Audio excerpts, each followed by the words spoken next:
भक्तों, स्वयं श्री कृष्ण भगवान ने यह बताया है कि घर में कौन से वृक्ष लगाना अत्यंत शुभ होता है। ऐसे वृक्ष न केवल अकाल मृत्यु को रोकते हैं, बल्कि घर में सुख, समृद्धि, आनंद और मां लक्ष्मी की कृपा को स्थायी बनाते हैं। भगवान कहते हैं, जो लोग संपन्न होते हैं वे अपने घरों में विशेष प्रकार के पौधे लगाते हैं, इसलिए आप भी इन्हें अवश्य लगाएं ताकि आपके जीवन में भी शुभ फल प्राप्त हो।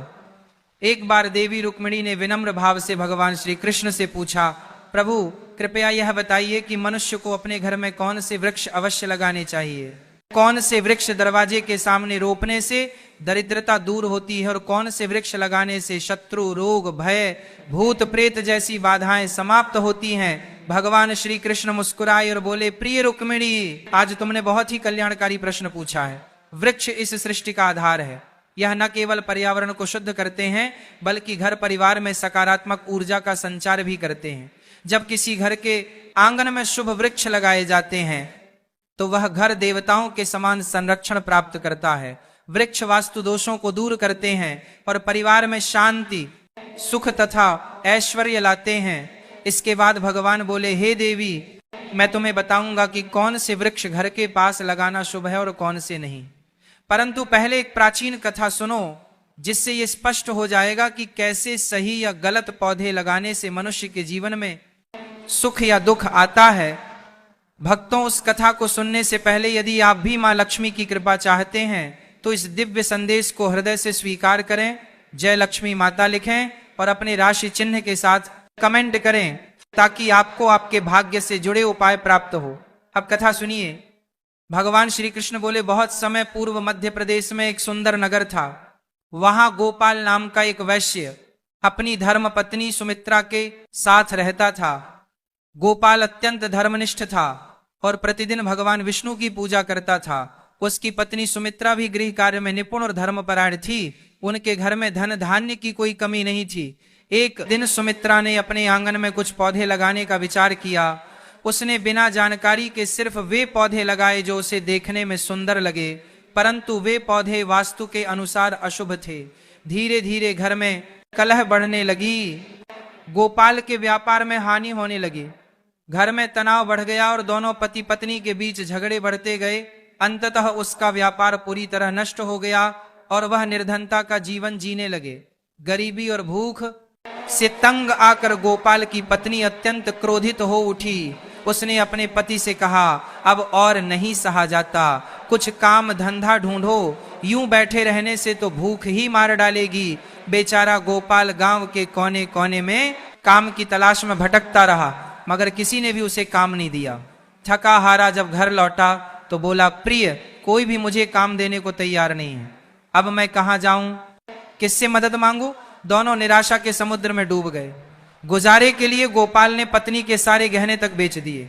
जो थोड़े बहुत पैसे मिले उनसे कुछ दिन का गुजारा चलता रहा, परंतु उन्हें यह ज्ञात नहीं था कि जिस अशुभ वृक्ष को उन्होंने घर के आंगन में लगाया था वही उनके जीवन में दरिद्रता और दुख का कारण बन गया है। वैकुंठ लोक में बैठे भगवान विष्णु और मां लक्ष्मी अपने भक्तों की इस दयनीय दशा देख रहे थे। मां लक्ष्मी बोली, प्रभु क्या आप अपने भक्तों की सहायता नहीं करेंगे?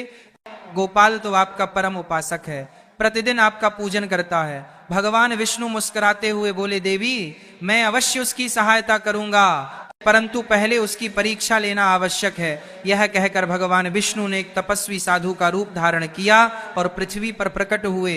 वह गोपाल के दरवाजे पर पहुंचे और विनम्र स्वर में बोले, वत्स, मैं एक तीर्थयात्री हूं, कई दिनों से भूखा प्यासा भटक रहा हूं। यदि तुम्हारे घर में थोड़ी सी जगह और थोड़ा सा अन्न मिल जाए तो बड़ा उपकार होगा। साधु के वचन सुनकर गोपाल से बोला, मुनिवर आप तो बड़े तेजस्वी प्रतीत होते हैं, ये मेरे लिए सौभाग्य की बात है कि मेरे घर आपके चरण पड़े, कृपया भीतर आइए। गोपाल ने साधु को घर में बैठाया, परंतु घर में एक दाना भी नहीं था। उसने अपनी पत्नी से कहा, प्रिय ये साधु अत्यंत पवित्र आत्मा है, हमें किसी भी तरह इनके भोजन की व्यवस्था करनी ही चाहिए। मैं गांव में जाकर कुछ धन उधार मांगता हूं। गोपाल गांव के एक धनी सेठ के घर पहुंचा और निवेदन किया, सेठ जी कुछ पैसे उधार दे दीजिए, लौटते ही चुका दूंगा। सेठ ने तिरस्कार भरे स्वर में कहा, तेरे पास तो एक कौड़ी भी नहीं, तू मेरा पैसा कैसे लौटाएगा? गोपाल ने हाथ जोड़कर कहा, सेठ जी यदि मैं पैसा वापस ना कर सका तो अपना घर आपको सौंप दूंगा। सेठ को दया आ गई और उसने कुछ धन दे दिया। बोला ठीक है वैश्य, लेकिन वचन निभाना। गोपाल ने पैसे से दूध, चावल, सब्जी, आटा और शक्कर खरीदी और घर लौट आया। पत्नी से कहा प्रिय साधु के लिए भोजन बना दो। सुमित्रा ने प्रेम पूर्वक भोजन तैयार किया और साधु को परोसा। साधु जो वास्तव में भगवान विष्णु थे, गोपाल की श्रद्धा और सेवा भाव देखकर अत्यंत प्रसन्न हुए। भजन के बाद साधु ने कहा वत्स, तुम्हारी भक्ति से मैं प्रसन्न हूं, वर मांगो, जो चाहे वह तुम्हें अवश्य मिलेगा। गोपाल ने हाथ जोड़कर उत्तर दिया महाराज, आपके आशीर्वाद से बढ़कर मुझे कुछ नहीं चाहिए, किंतु कृपा कर बताइए ऐसा कौन सा पाप हुआ है जिससे मैं दरिद्रता और दुख भोग रहा हूं। गरीबी क्यों आई और उसे कैसे दूर करें। गोपाल ने विनम्र भाव से कहा हे महात्मन, हमने तो सदा श्री हरि विष्णु की आराधना की है, फिर भी हमारे जीवन में यह दरिद्रता क्यों आई, हमारे घर में सुख संपत्ति क्यों नहीं टिकती, कृपया कारण बताइए पर इससे मुक्ति का उपाय भी समझाइए। तब मुनि मुस्कुराते हुए बोले हे वैश्य, जब मैं तेरे द्वार पहुंचा तभी जान गया था कि तुम्हारे जीवन में गरीबी और कष्ट क्यों हैं। तुम्हारे द्वार के सामने जो वृक्ष लगे हैं वही तुम्हारे दुर्भाग्य का कारण है, वे वृक्ष शुभ नहीं, अपशकुन देने वाले हैं। इन्हें तुरंत हटाओ और उनकी जगह मंगलकारी वृक्ष लगाओ। गोपाल ने हाथ जोड़कर कहा हे महात्मन, कृपा करके यह बताइए कि घर के समीप कौन से वृक्ष लगाने चाहिए जिनसे लक्ष्मी का वास हो, और किन वृक्षों से सदा दूरी रखनी चाहिए, कृपया विस्तार से समझाइए। तब आचार्य ने कहा हे गोपाल, ध्यान पूर्वक सुनो। जो व्यक्ति अपने घर या जलाशय के समीप पीपल का वृक्ष लगाता है वह 100 यज्ञों के फल का अधिकारी बनता है। पीपल के पत्ते जब जल में गिरते हैं तो वे देवताओं को अर्पण समान माने जाते हैं और पितरों को तृप्त करते हैं। इससे समस्त पितृदोष समाप्त हो जाते हैं। जो व्यक्ति प्रतिदिन स्नान कर पीपल वृक्ष को स्पर्श करता है वह पापों से मुक्त होता है और जीवन में कभी पराजित नहीं होता। पीपल को प्रणाम करने से लक्ष्मी की प्राप्ति होती है और उसकी परिक्रमा करने से दीर्घायु मिलती है। जान लो पीपल के मूल में श्री विष्णु, तने में भगवान शिव और शीर्ष भाग में सृजनकर्ता ब्रह्मा निवास करते हैं। अमावस्या के दिन पीपल का दर्शन और प्रणाम करने का फल 1000 गायों के दान के समान होता है। इस सृष्टि में पीपल जैसा कोई दूसरा पवित्र वृक्ष नहीं। स्वयं भगवान विष्णु पृथ्वी पर पीपल रूप में अवतरित हुए हैं। जो व्यक्ति पीपल की शाखा तोड़ता है या वृक्ष को हानि पहुंचाता है वह महान पाप का भागी होता है पर नरक में गिरता है। जो पीपल को जच से काटता है वह अनेक जन्मों तक मोक्ष से वंचित रहता है। सी आगे बोले अब सुनो। दूसरे पुण्यदायी वृक्ष के विषय में आंवला धात्री का फल संपूर्ण जगत में प्रसिद्ध है पर परम पवित्र माना गया है। जो मनुष्य प्रतिदिन आंवले का सेवन करता है वह जन्म मरण के चक्र से मुक्त होता। यह फल स्वयं श्री हरि विष्णु को अत्यंत प्रिय है। आंवला खाने से शरीर बलवान होता है, आयु बढ़ती है और उसके रस का जल पीने से रोग नष्ट होते हैं। यदि आंवले के रस को जल में मिलाकर स्नान किया जाए तो दरिद्रता दूर होती है पर समृद्धि प्राप्त होती है। जिस घर में आंवला सदैव रहता है वहां भूत प्रेत और नकारात्मक शक्तियां प्रवेश नहीं कर पाती। एकादशी के दिन आंवले की पूजा करने से सारे तीर्थों से अधिक पुण्य प्राप्त होता है। ऐसे घर में स्वयं लक्ष्मी नारायण का वास होता है। फिर मुनि बोले अब तीसरे शुभ वृक्ष के विषय में जानो। अशोक वृक्ष। अशोक वृक्ष में अप्सराएं निवास करती हैं। यह वृक्ष जीवन से शोक का नाश करता है, दुख और निराशा को मिटाता है पर हृदय में आनंद भर देता है। अतः घर के आंगन या द्वार के समीप अशोक वृक्ष अवश्य लगाना चाहिए। घर के आसपास लगाए जाने वाले शुभ वृक्ष, घर के पास कुछ विशेष वृक्ष लगाने से न केवल शांति और सुख समृद्धि बनी रहती है बल्कि यह देवताओं का स्थायी निवास भी आकर्षित करते हैं। एक अशोक वृक्ष सौंदर्य और शांति का प्रतीक। अशोक वृक्ष घर में ठंडक, सौंदर्य और यौवन का संचार करता है। जब माता लक्ष्मी ने सीता रूप में अवतार लिया और रावण द्वारा अपहरण के पश्चात अशोक वाटिका में निवास किया तब इसी वृक्ष ने उनका साथ दिया। माता सीता ने अशोक वृक्ष को आशीर्वाद दिया कि जहां भी यह वृक्ष होगा वहां उनका निवास सदैव रहेगा।